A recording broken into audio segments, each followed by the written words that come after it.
"You're working late again?" Greg called from the kitchen, his tone dripping with fake concern. I glanced up from my laptop, masking the irritation bubbling beneath the surface. "Big deadlines this week," I said casually. He smirked, pouring himself a glass of wine. "You've got to take it easy, Holly. Life isn't just about work, you know." If only he knew. My name is Holly, and for the last 6 months I've been living a double life. Not the glamorous, exciting kind.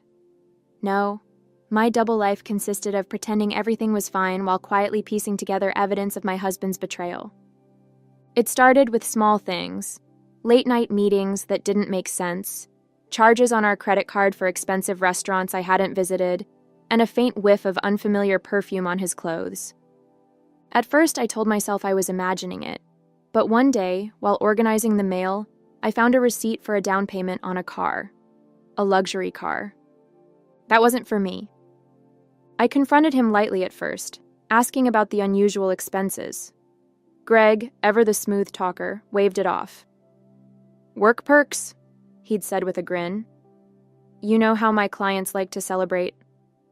I wanted to believe him, but something about the way he avoided my eyes told me the truth was far less innocent. So, I started paying attention. It didn't take long to uncover the full picture.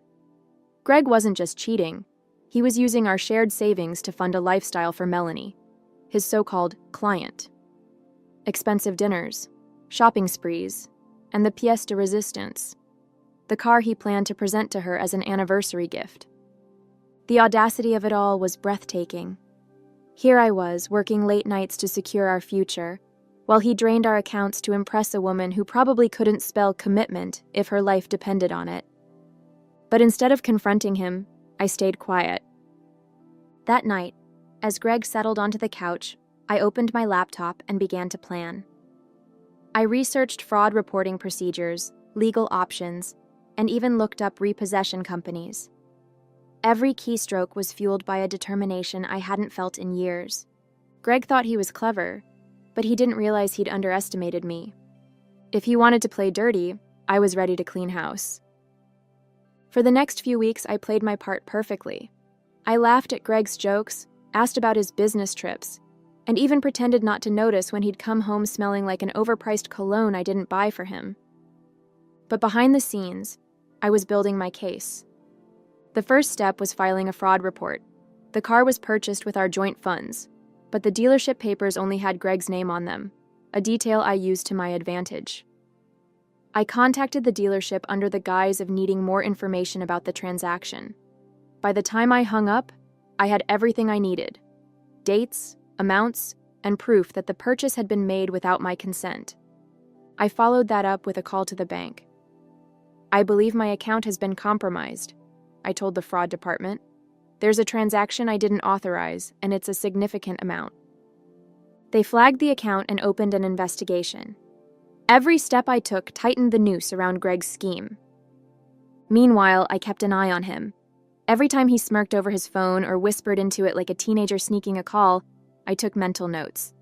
I even managed to catch a glimpse of a text from Melanie. "Can't wait to see the surprise you promised." The surprise? The car, no doubt. The thought made my stomach turn, but it also fueled my resolve. Greg thought he was the master manipulator, but he'd forgotten one crucial thing. I knew how to wait. The anniversary plans came together almost too perfectly. Greg suggested a fancy dinner at one of the restaurants he loved to frequent with Melanie. "I want to treat you right," he'd said, flashing a grin that once made me swoon, but now only made my skin crawl. "Sounds wonderful," I replied, masking my contempt with a sweet smile. I knew what he was doing, using the dinner as a cover to present Melanie with the car afterward, but I wasn't about to let him get away with it. That night, after Greg left for another client meeting, I finalized the details with the fraud investigator. The car's purchase was flagged, and the repossession team was scheduled. Everything was set to unfold just as Greg thought he was winning. As I closed my laptop, I felt a strange sense of calm. For weeks, I'd been quietly carrying the weight of his betrayal, pretending not to notice the lies piling up around me. But now, the power had shifted. Greg had no idea his world was about to collapse. The night of our anniversary dinner arrived, and Greg was in his element. He strolled into the house wearing a sharp suit, holding a bouquet of roses and a bottle of champagne. "Happy anniversary, babe," he said with a grin, leaning in to kiss my cheek. "Happy anniversary," I replied, my voice steady, my smile practiced. If he noticed the stiffness in my demeanor, he didn't show it. He was too busy gloating. At the restaurant, Greg spared no expense. He ordered the finest wine, the most extravagant dishes, and even arranged for a pianist to play our song. It would have been romantic if I hadn't known the truth. As he sipped his wine, Greg's phone buzzed. His expression lit up when he read the message, though he quickly tried to mask it. "Everything okay?" I asked, feigning curiosity. "Just a work thing," he said, slipping the phone back into his pocket. "Nothing to worry about." I nodded, biting back a smile.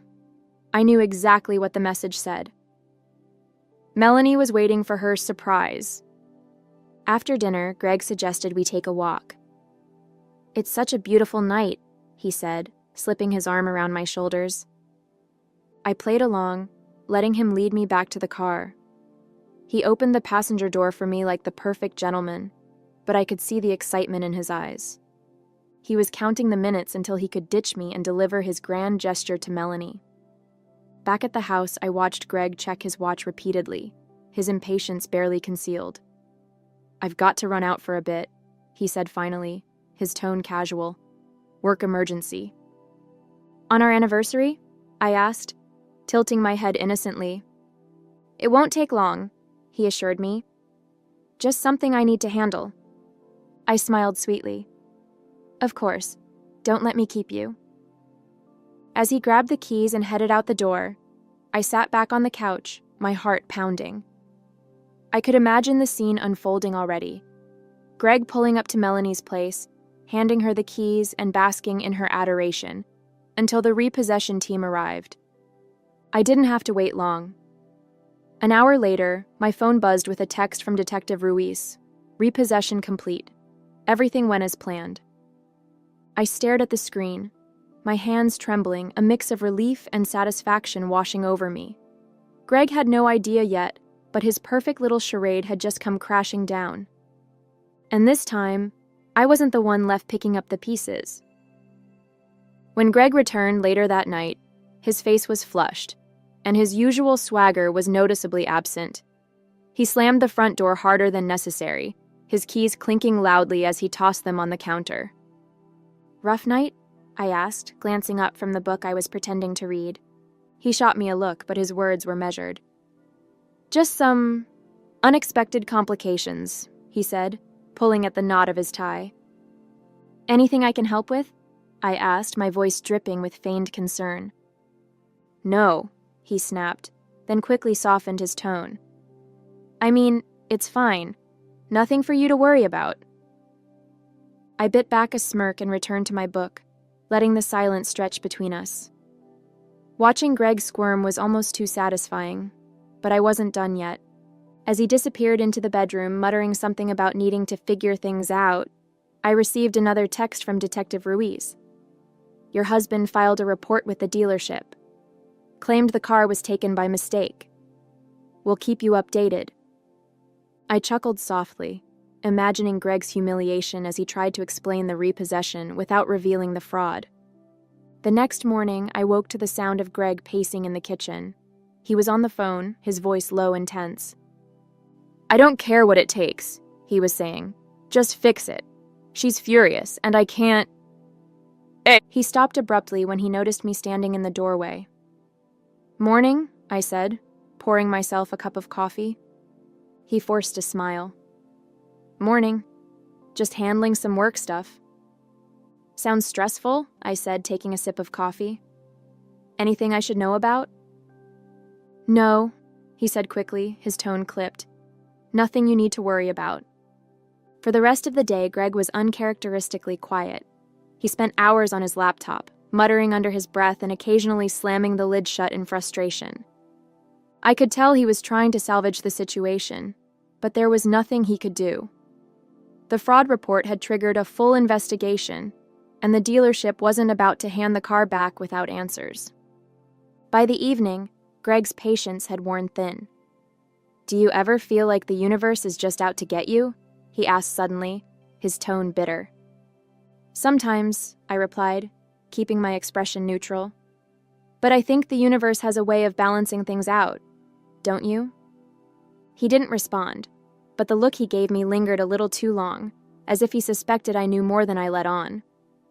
The cracks in Greg's composure grew more obvious by the day.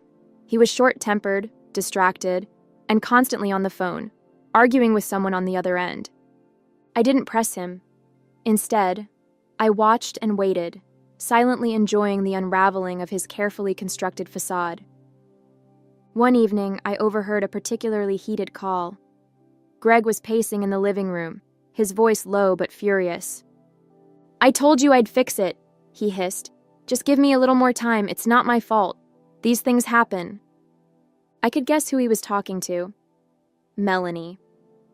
I leaned against the kitchen counter, pretending to scroll through my phone, though every fiber of my being was focused on his words. "She's overreacting," Greg muttered, clearly trying to calm whoever was on the other end. "You don't need to make this a big deal. I'll sort it out." The call ended abruptly, and Greg threw his phone onto the couch, muttering a string of curses. "Everything okay?" I asked, stepping into the living room with feigned innocence. He looked up, startled, then forced a tight smile. "Yeah, just work stuff." "Must be tough," I said, sitting down across from him. "You've been so stressed lately. Are you sure there's nothing I can do to help?" His jaw tightened, but he shook his head. "No, I've got it under control." That night, I received another update from Detective Ruiz. "The investigation is moving forward. The dealership has corroborated the fraud report. Your husband's activity is under review." I stared at the message, a mix of relief and anticipation coursing through me. The net was closing in, and Greg had no idea. The next morning, Greg's mood hit a new low. He sat at the kitchen table with his head in his hands, barely touching his coffee. "I don't know what's wrong with people these days," he said, his voice tinged with bitterness. "Everyone's out for themselves." I almost choked on my coffee but managed to stifle a laugh. "Really? What happened?" He waved his hand dismissively. "Just some setbacks. Nothing for you to worry about." "Of course," I said sweetly, hiding my smirk behind the rim of my mug. By the end of the week, Greg was visibly unraveling. His confident demeanor was gone, replaced by a man grasping at straws. As he sat in the living room that evening, typing furiously on his laptop, I leaned against the doorway. "You know, Greg," I said casually, "sometimes people get exactly what they deserve." He froze for a moment, his fingers hovering over the keyboard before turning to look at me. "What's that supposed to mean?" I shrugged, my expression calm. "Just something to think about." The breaking point came on a Saturday evening. Greg had been on edge all day, snapping at everything and everyone. By the time he got a call from Melanie, his carefully maintained mask shattered entirely. I was in the kitchen when his phone buzzed. He glanced at the screen, cursed under his breath, and walked outside to take the call. Curious, I followed quietly, staying just out of sight by the open window. "You don't understand," Greg hissed, his voice frantic. "It's not my fault. The dealership's claiming fraud, but I didn't—" He paused, clearly interrupted by a furious tirade on the other end. "I told you I'd fix it," he said, his voice cracking. "Do you think I like this any more than you do? Just give me a little more time, Melanie." Her voice was muffled, but her anger was unmistakable. When he finally hung up, Greg stormed back inside, slamming the door hard enough to rattle the windows. "Everything okay?" I asked innocently, glancing up from my laptop as he stormed past. "Fine," he snapped, disappearing into the bedroom. Moments later, I heard the unmistakable sound of drawers being yanked open and slammed shut. Curious, I peeked into the room and found him frantically rummaging through his closet, throwing clothes and shoes onto the bed. "What are you doing?" I asked, leaning against the doorframe. "Packing," he said shortly. "Packing?" I raised an eyebrow. "Are you going somewhere?" "Don't start, Holly," he said, his voice tight. "I don't have time for this right now." I crossed my arms, watching as he stuffed random items into a duffel bag. "What's going on, Greg? You've been acting strange all week." He froze for a moment, his back to me, before turning around. "It's nothing," he said, his tone sharper than usual. "Just a work emergency I need to deal with." I held his gaze, letting the silence stretch uncomfortably long. Finally, I smiled. "If you say so." As Greg left with his hastily packed bag, I received a text from Detective Ruiz. "The investigation is moving fast. Expect more developments soon." I sat on the couch, staring at the door Greg had just walked through, feeling a strange mix of satisfaction and anticipation. He thought he was running to fix things, but the truth was, there was nothing left to fix. By the time he realized it, it would be too late.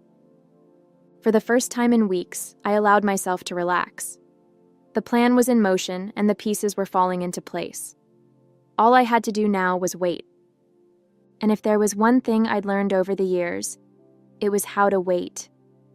Monday morning, I woke to a string of missed calls and frantic voicemails from Greg. "Holly, call me back, it's urgent." "Where are you? I need to talk to you now." "They're saying fraud, but it's not true. You've got to help me fix this." I deleted each one without hesitation, savoring the quiet triumph of knowing the tables had finally turned. Over coffee, I texted Detective Ruiz for an update. His reply was swift. "Greg tried to contact the dealership this morning. He's panicking, but the fraud investigation has progressed too far for him to undo anything." I smiled to myself, imagining Greg's face as he realized there was no way out. Around midday, the doorbell rang. When I opened it, Greg stood on the porch looking disheveled and desperate. His shirt was wrinkled, his tie askew, and his usual arrogance was nowhere to be found. "We need to talk," he said, his tone pleading. I crossed my arms, leaning against the doorframe. "Talk about what, Greg? The car you bought for your mistress, or the fraud charges you're facing?" His eyes widened, panic flickering across his face. "Holly, I can explain." "No need," I cut him off. "I know everything. The fake business trips, the luxury dinners, the car. You thought I wouldn't notice, but I've known for months." He stumbled over his words, trying to piece together a defense, but I didn't give him the chance. "You used our money to fund your lies," I said, my voice steady. "You betrayed me, and now you're paying the price." He stepped closer, his hands raised in a gesture of surrender. "Holly, please. I messed up, but we can fix this. I'll pay you back. I'll do whatever it takes." I raised an eyebrow. "You'll pay me back? With what? Your empty promises or the love letters from Melanie?" The mention of her name made him flinch, and I knew I'd hit a nerve. Before he could respond, I stepped back and gestured to the stack of papers sitting on the entryway table. "You can start by signing these," I said. Greg hesitated, glancing at the documents. "What is this?" "Divorce papers," I replied. "You've already lost the car, and soon you'll lose access to everything else. Consider this your final chance to walk away with whatever dignity you have left." He stared at me, his jaw tightening. For a moment I thought he might argue, but then his shoulders sagged in defeat. "You don't have to do this," he said weakly. "Yes, I do," I said firmly. "Because unlike you, I know how to finish what I start." Greg left without another word, and as I closed the door behind him, I felt an overwhelming sense of relief. The man who had taken so much from me was finally out of my life, and for the first time in years, I felt free. The house felt eerily quiet after Greg left, but it wasn't the unsettling kind of silence I'd grown used to during our marriage. This was the peaceful kind, the kind that meant freedom. I sat at the kitchen table staring at the signed divorce papers. Greg had left reluctantly, his pleas still echoing in my mind, but the weight of his betrayal no longer sat heavy on my shoulders. For the first time in months, I felt in control. Over the next few days, I started putting my life back together piece by piece. The first step was meeting with my lawyer to finalize the divorce. Clara, ever efficient, was thrilled with how smoothly things were progressing. With the fraud investigation and the financial evidence we've gathered, he doesn't have much leverage, Clara said, flipping through her notes. You'll keep the house, your assets, and any remaining funds he hasn't squandered. And what about the fraud case? I asked, my voice steady but curious. That's moving forward as well, Clara replied. Detective Ruiz has ensured that all the pieces are in place. Greg will be facing charges soon, and given the evidence, it's unlikely he'll avoid jail time. I nodded, the news giving me a sense of closure I hadn't realized I needed. While the legal battles moved forward, I focused on reclaiming the space Greg had tried to overshadow. I rearranged the furniture, replaced the old curtains with ones I'd picked out, and even painted the living room a soft shade of blue, my favorite color, not his. Amanda came over one afternoon to help, armed with paint rollers and a bottle of wine. This place already feels different, she said as we worked. It's like you've taken back the energy he tried to drain from it. That's the goal, I replied with a smile. I want this house to feel like mine, not a reminder of him. I also started reconnecting with friends I'd lost touch with during my marriage. Greg had always insisted on controlling our social life, dictating who we spent time with and when. Now, I was free to make my own choices. One evening, I hosted a small dinner party with Amanda and a few close friends. As we laughed and shared stories over a meal I'd cooked myself, I realized how much I'd missed this, being surrounded by people who truly cared about me, not the version of me Greg had tried to shape. The investigation into Greg's fraud continued to make progress. Detective Ruiz called me with updates every few days, his tone always professional but tinged with satisfaction. The dealership is cooperating fully, he said during one call. Greg's attempts to cover his tracks only made things worse for him.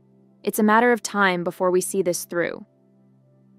I thanked him, feeling a mix of relief and validation. Greg had spent years trying to manipulate me, but in the end, he'd only outsmarted himself. As I hung up the phone, I stood in the middle of my freshly painted living room, taking it all in. The house was quiet, but it no longer felt empty. It felt like home. The weeks after Greg's departure brought a kind of peace I hadn't felt in years. The house, once filled with tension and lies, now felt like a sanctuary. One morning, as I sat on the back porch sipping coffee, I opened my notebook and started jotting down plans for the future. For so long, my life had revolved around keeping Greg happy, balancing his whims and smoothing over his mistakes. Now, for the first time, I could focus entirely on myself. At the top of the page, I wrote, "Things I've always wanted to do." The list grew quickly. Redecorate the house, travel to Greece, start my own business, spend more time with friends and family. Each item felt like a step toward reclaiming my identity, one that had been overshadowed by Greg's selfishness for too long. I started small, tackling the first item on the list. With Amanda's help, I transformed the house into a reflection of my style, warm, inviting, and unapologetically mine. We painted the walls in vibrant colors, replaced the furniture Greg had insisted on, and even turned his old home office into an art studio. "This feels like you," Amanda said as we hung a large painting on the living room wall. "It's like the house finally matches the person living in it." I smiled, feeling a surge of pride. It's a work in progress, but it's getting there. The next step was rebuilding my career. During my marriage, Greg had discouraged me from pursuing my professional goals, insisting that his ambitions were more important. Now, I was determined to make up for lost time. I reached out to old colleagues and mentors, explaining my situation and expressing my interest in re-entering the workforce. Their support was overwhelming, and within weeks, I had several promising opportunities lined up. One evening, I received a call from a former boss who offered me a consulting position on a project I was passionate about. "We'd love to have you back," she said warmly. "Thank you," I replied, feeling a sense of validation I hadn't realized I needed. "I'm ready." As I settled into my new routine, I began to notice subtle but significant changes in myself. I was more confident, more decisive, and more willing to take risks. The fear and self-doubt that Greg had instilled in me were fading, replaced by a quiet strength I hadn't known I possessed. One evening, as I sat on the couch with a glass of wine, I looked around the house and smiled.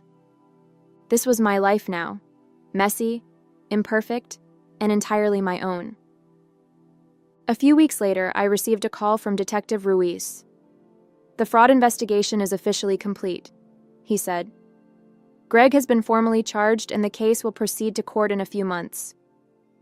The news hit me harder than I expected, not because I felt sorry for Greg, but because it symbolized the final unraveling of the life we'd once shared. "Thank you for everything," I told Ruiz, meaning it. Without his guidance, I wasn't sure I would have had the strength to see this through. "Justice takes time," he said simply, "but it's worth it." That evening, I poured myself a glass of wine and sat on the back porch, staring up at the stars. The closure I'd been waiting for was finally within reach, and with it came a strange mix of emotions: relief, satisfaction, and a touch of sadness for the life I'd thought I'd have. Amanda came over the next day, her usual energy filling the house. "You look different," she said, handing me a bag of takeout. "Like a weight's been lifted." "Maybe it has," I replied with a small smile. "Greg's charges are moving forward, and the divorce is almost finalized. It feels like I can finally breathe again." Amanda grinned. "You're practically glowing. What's next?" I gestured to the notebook on the coffee table. "I've been making plans: travel, work, maybe even a business of my own. I'm finally figuring out what I want, instead of what someone else expects of me."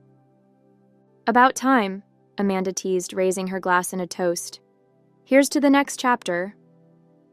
No. In the weeks that followed, I started checking more items off my list. I booked a solo trip to Greece, something I'd always dreamed of but never had the freedom to pursue. The thought of exploring ancient ruins and walking along sunlit beaches filled me with a sense of adventure I hadn't felt in years. At the same time, I dove into my consulting work with enthusiasm, reconnecting with the passion and drive that Greg had tried to stifle. Every step forward felt like a declaration. I was no longer defined by the mistakes of my past or the betrayal I'd endured. One afternoon, as I stood in my freshly redecorated living room, I glanced at the framed photo on the mantel. It was a picture of me and Amanda from years ago, taken long before Greg had entered my life. Looking at it now, I realized something important. I was still that person, the strong, capable woman who knew how to stand on her own 2 feet. Greg hadn't taken that from me, no matter how hard he'd tried. And now I was finally ready to move forward without looking back.